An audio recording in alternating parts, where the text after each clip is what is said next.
Bolam, canım bolam, can bolam, ada bo'lgan sen emas, meni o'zim jon bolam.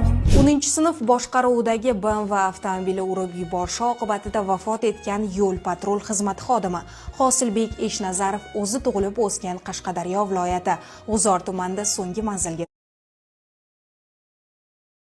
Hosilbek Eshnazarov 2 qiz va 1 o'g'ilning otasi edi. Shuningdek, u keksa ota-onasi bilan birga istiqomat qilgan. Ichki ishlar vazirligiga ko'ra, uning oilasi davlat muhofazasiga olinadi. 25 fevral kuni Mirobod tumanidagi Nukus ko'chasida sodir bo'lgan voqeada u begona transport vositasini olib qochib, yuqori tezlikda harakatlanayotgan voyaga yetmagan qonunbuzarning yo'lini to'sishga uringan. Shunday qilib, yuzaga kelishi mumkin bo'lgan og'ir oqibatning oldini olgan. Biroq o'zi og'ir tan jarohatlari bilan shifoxonada vafot etgan. Qahramon xodim xizmatdoshlari va ichki ishlar bo'limining rahbariyati tomonidan so'nggi manzilga kuzatilgan. Qalampuruz marhumning oila a'zolari va yaqinlariga hamdardlik bildiradi. Toshkent shahrida 10-sinf o'quvchisi yo'l-patrul xizmati xodimini urib ketdi. U oldin ham o'zboshimchalik bilan BMW mashinasini boshqargani va yo'l harakati qoidalarini qo'pol ravishda buzgani aniqlangan. 2 marta ogohlantirilganiga qaramay yana rulga o'tirgan.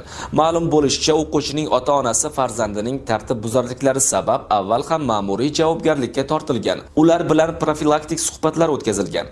Biroq ko'rilgan choralar kutilgan natija bermagan va holat yana takrorlangan. BMW avtomobili 2002-yilda tug'ilgan qizga tegishli bo'lib, u 2024-yildan buyon 18 marta transport vositasini haydovchilik guvohnomasi yo'q fuqarolarga bergani aniqlangan. Qolaversa, qiz 37 marta boshqa yo'l harakati qoidalarini ham buzgan. Mazkur holat yuzasidan jinoyat ishi qo'zg'atilib, dastlabki tergov harakatlari olib borilmoqda.